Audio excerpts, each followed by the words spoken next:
Hey everyone, welcome to the channel. I'm Steve and today I'm super excited because I get to combine my love for 3D printing with my all-time favourite superhero, Iron Man. Ever since I watched the first movie with Robert Downey Jr., I've been a huge Iron Man fan. So I've watched hundreds of Iron Man helmet tutorials on YouTube and it's time to take what I've learned and put it into practice. So in an attempt to make Iron Man fans everywhere proud, I'm not only going to 3D print, sand, prime and paint one helmet or two helmets, but 3 different Iron Man helmets. So we've got the Mark 1 from the first movie, we've got the Iron Man Armored Adventures helmet, and we've got the Mark 46 helmet. It's going to be a ton of work, but I hope I nail that finish. So enough talking, let's jump right in and get to work. Wake up, Daddy's home. Welcome home, sir. Allow me to introduce myself. I am Jarvis, a virtual artificial intelligence, importing all preferences from home interface. Systems are now fully operational. Alright, the first step is to 3D print all our helmets. I've got the files ready to go, so let's start with the Mark 1 helmet. I'm going to be using the Bamboo Labs P1S as my printer of choice with a matte black PLA filament because it's easy to work with and gives great results. So let's quickly go over the settings I'm going to be using to print this helmet. The quality is all the same. It's going to be 0.16 high quality profile on Bamboo Studio. Nothing changed here, left all as default. Strength left as default. The only thing I've changed here is the sparse infill pattern to grid. The speed is all default, and you can see here. The support, I've enabled the supports and left normal auto default. Everything left as default. There we go. And the other thing I've changed on the others tab is outer brim only. So now that we've got that all sorted, let's get the printer started. The Mark 1 just showcases how smart Tony Stark is. He managed to make a mini arc reactor and iconic suit in a cave with scraps.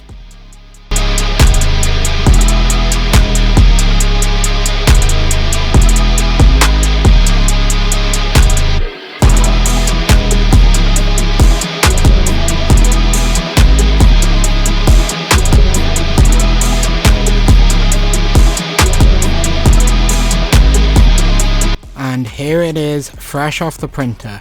Next up, let's move on to the Iron Man Armored Adventures helmet. I have to be honest, I haven't watched the Iron Man Armored Adventures show, but I did some research into what the show was like, and it's got a different vibe compared to the live action versions, but still screams Iron Man. So let's quickly go over the settings and get to printing. So I opted for a 0.16 optimal. And the Mark 1 was printed out on a 0.16 high quality. The only difference between the profiles I can see is the speed. You get slightly faster print speed because the outer wall speed is 200 and I think on the high quality profile it's 60, so that impacts your print time very marginally. And let's go back to the quality. The only thing I adjusted on the quality setting was the back on the seam position. The strength I left as is, nothing changed there. The speed, as I mentioned, it's default for this profile. And the support, I opted for tree supports, and the tree support branch diameter was 1.5. And then under the others tab, I changed it to outer brim only and left everything else default. I do have to say I wouldn't recommend using my settings because I don't know what happened, but the supports on the helmet fused to the inside. I don't know if that was my fault or not, but everything else turned out fine.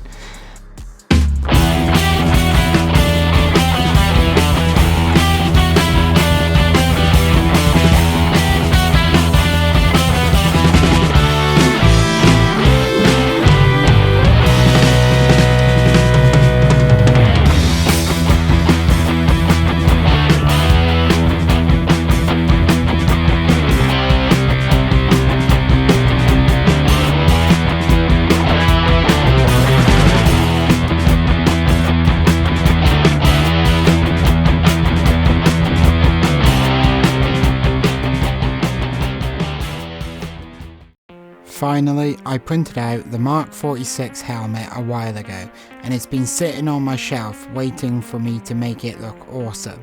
The helmet is from Captain America Civil War. The design is just incredible.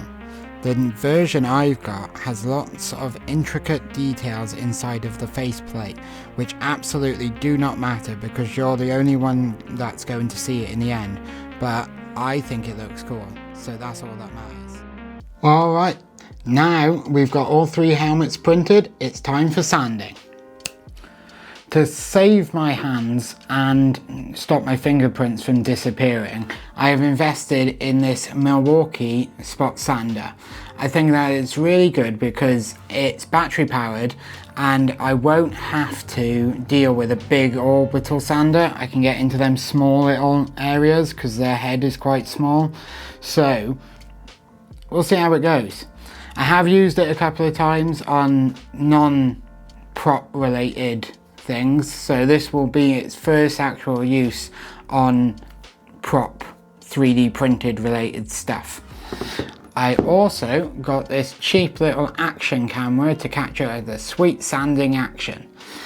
The thing with sanding is, I know it's an important part of the process, and it's probably the most important part of the process, so that you can get that nice smoothed surface to let the paint adhere to. But my god, I hate it, really, honestly. But I know it's super worth it in the end, but it does take a lot of time. And all the models I've done in the past, I've really gone through round after round of sanding and kind of questioned my life decisions, but it will be worth it. That's what I keep saying to myself. It will be worth it. And to get that result, I'm willing to go through something I really don't like to do and get it done.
So it's safe to say I truly bit off more than I could chew with this project, and trying to make 3 different Iron Man helmets while juggling a full-time job plus the general other life chaos, crazy, right? So this project took way longer than I ever imagined it would do, but at the end of the day I did achieve my goal, which I'm really happy about. Pat on the back. And I managed to get all 3 Iron Man helmets finished. So the other thing I need to mention is I've never made an Iron Man helmet before. So for some reason I thought it would be a good idea to make 3 different ones. Spoiler, it was a terrible idea. And doing them all at once, just the problems with each one was a lot. I definitely felt like I was bogged down at some points, but the thing is, I think the takeaway from this is make sure that you are prepared for a massive project like this, because I felt like I definitely wasn't prepared. Maybe I was prepared for the printing, and then everything else after that I definitely wasn't prepared for. I ran out of many primers and spray paints and stuff because I thought I had enough, but when you're making 3 helmets it takes way more than you actually think you need, because I've made 1 helmet and I'll be, that's enough, but multiply that across 3 different ones was definitely a task, because each one requires a different skill and paint and everything like that. So I definitely wasn't prepared for the large scale version of this project, but I learned a ton of what not to do on this project, and I also learned a ton of what will work good and what I can do better in the future, so that's always good. So now we're going to move on to the show and tell part of this video, and we're going to start with a Mark 1. The Mark 1 actually was the easiest one to make out of all 3 of the helmets. The sanding process was relatively easy because it was all pretty much flat. There's no real standout details on this piece, so you don't really have to try and get into tight areas or anything. The only area around here really with this ridge is probably the eyes, but everything else smoothed off really nicely, and this ridge texture on the side, that looked really good. There wasn't a ton of detail, so it was really easy, and any problems that I did have with it were relatively minor.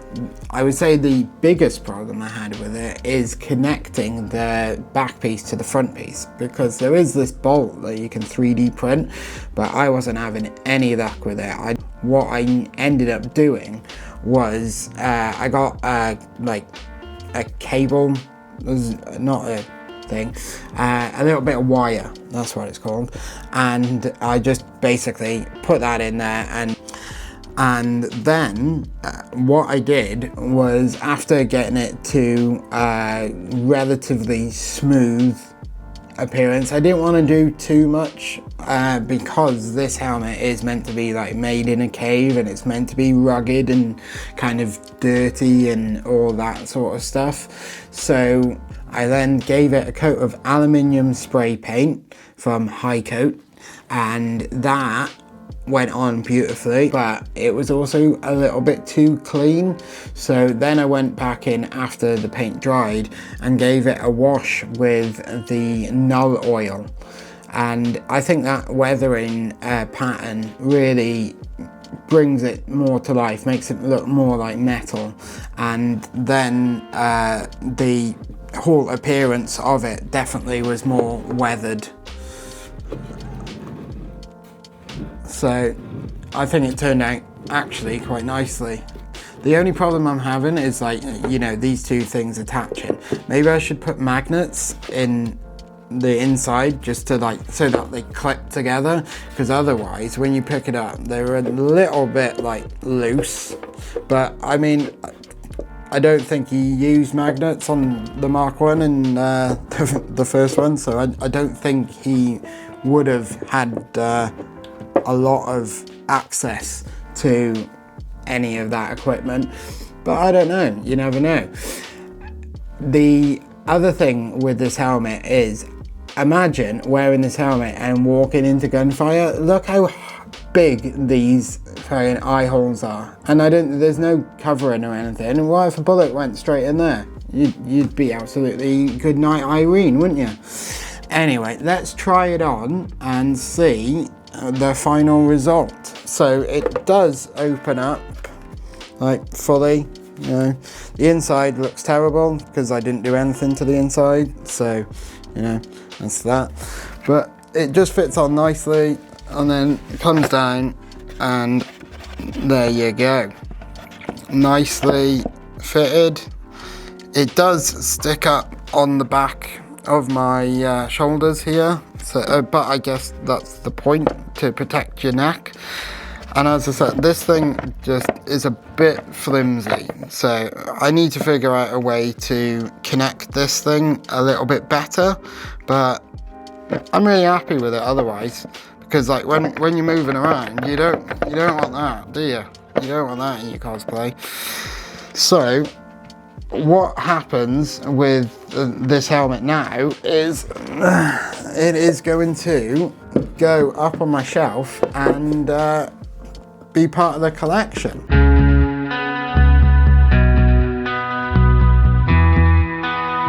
Let's move on to the IRONMAN Armored Adventures helmet. This helmet was one of the worst ones that I could possibly have made.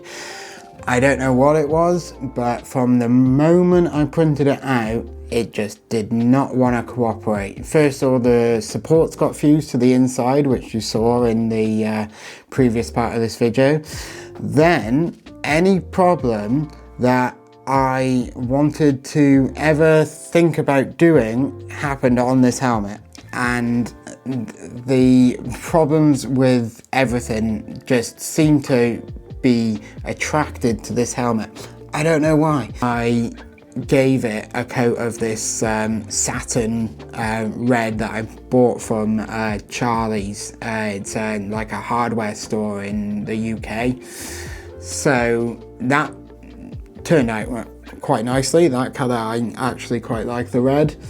And then the yellow was from the same place, but I had to do multiple coats of this yellow because it just did not want to build up that nice yellow colour that you see now. So I sprayed tons of that on there to get this nice coat, and that actually turned out relatively well. To show you how difficult it is to remove.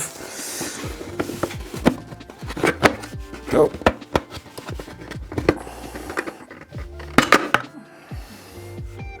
So yeah, I have put the magnets, just a few. I didn't want to waste all my magnets because it fits in actually really nicely. So I don't know if I'm like loving the fact that it is so snug fit, but when you and then put it on, it just, that is a satisfying click though. So I mean, I'm happy with that, and I actually think it actually looks pretty good. I mean, all things considered, you know, this helmet definitely was not the easiest one to work with at all. And I don't know why. It was literally one of them helmets where I feel like whatever I did it wrong. Like, you know, it just did not want to cooperate with me. But we'll give it a test.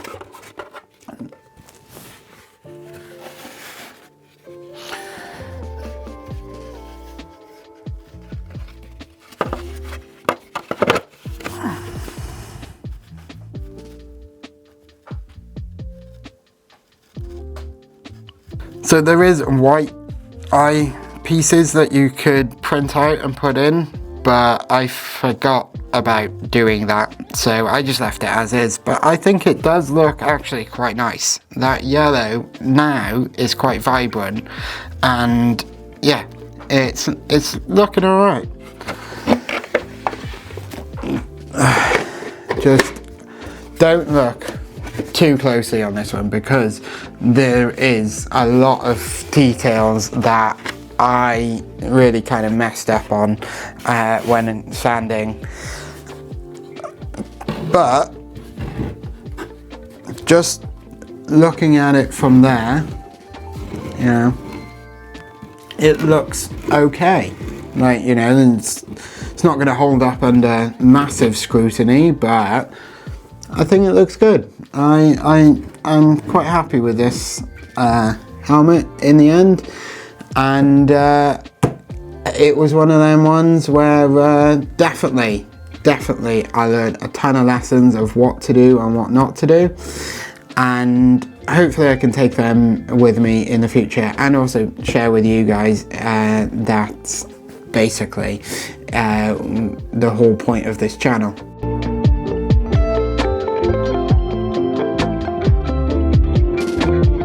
Now let's move on to the Mark 46.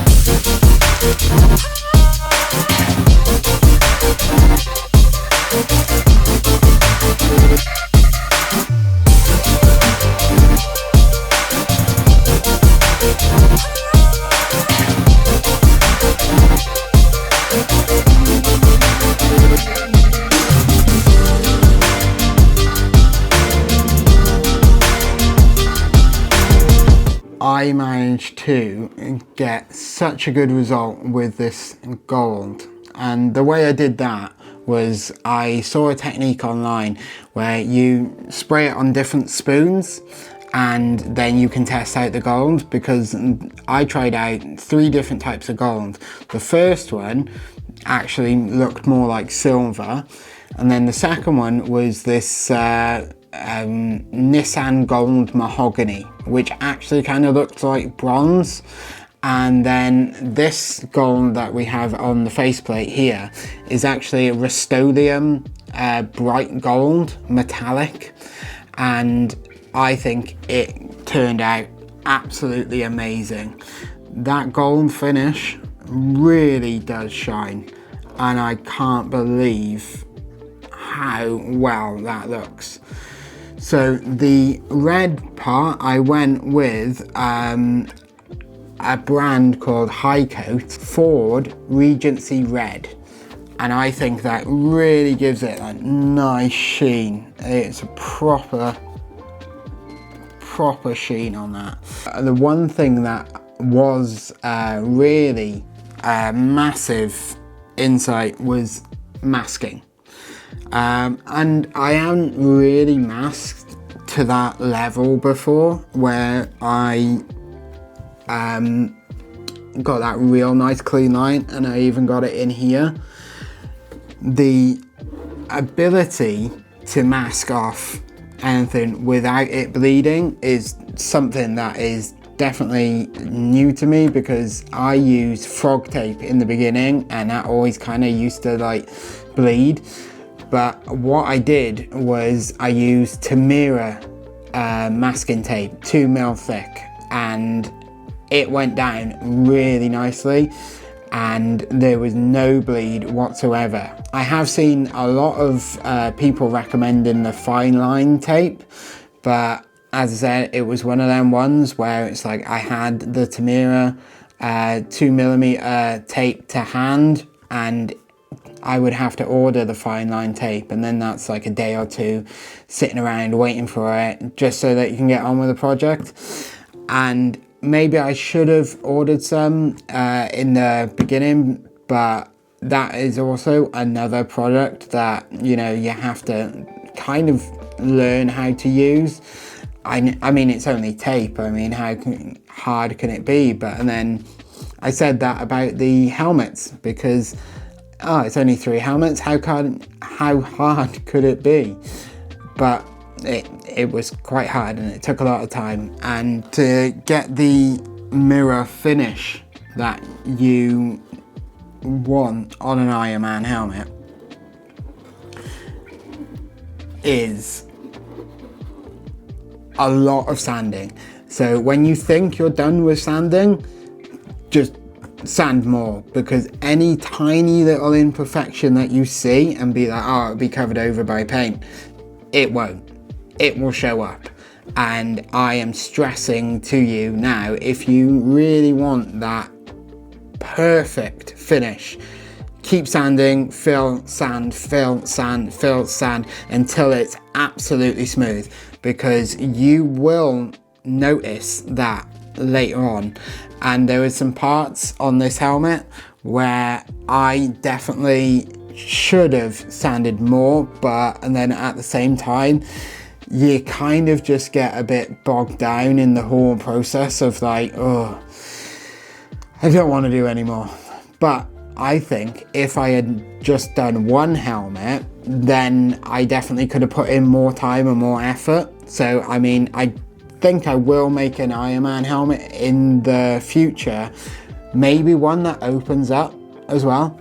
I think that would be really cool, but just do the one, because trying to do multiple different helmets all at one time was an absolute nightmare, because each one had different problems and you have to then use different paints and everything. I was running out of stuff, and if I hadn't mentioned it before, I definitely wasn't prepared for this. But I learned so much from making these helmets, and it was almost kind of like a crash course on everything that you want to do with a helmet and design and everything like that.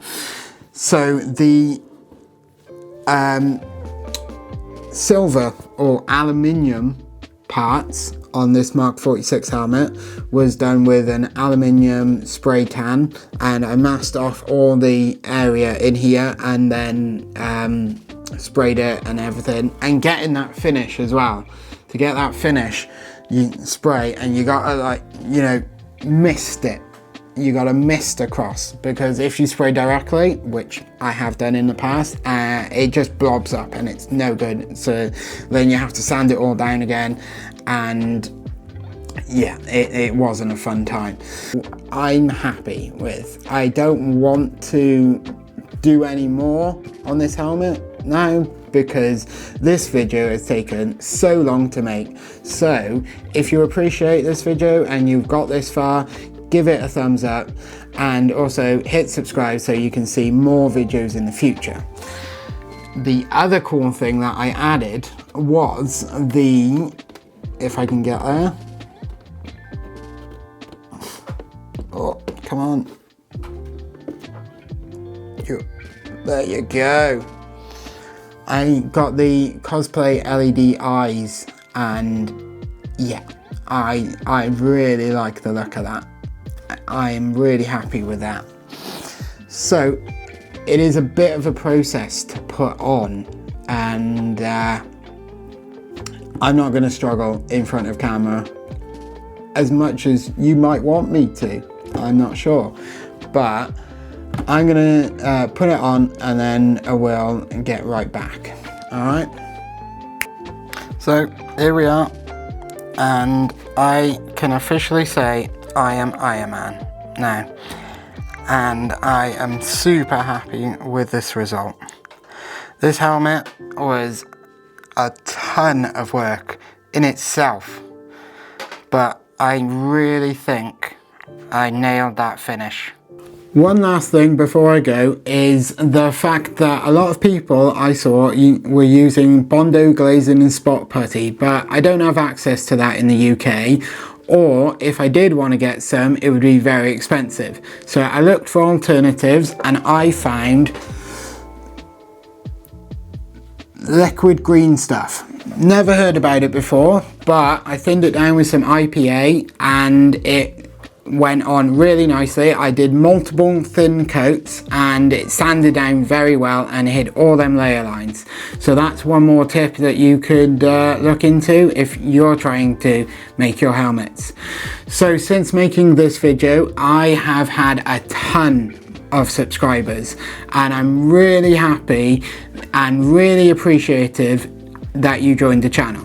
So thank you very much for that, and thank you very much for joining me on this journey, because this has been one of these ones where I've really enjoyed doing it, but then also really had some ups and down moments, but that's all part of the process. I'm just glad that I managed to get a favourable result, because I've never done anything like this before to this degree.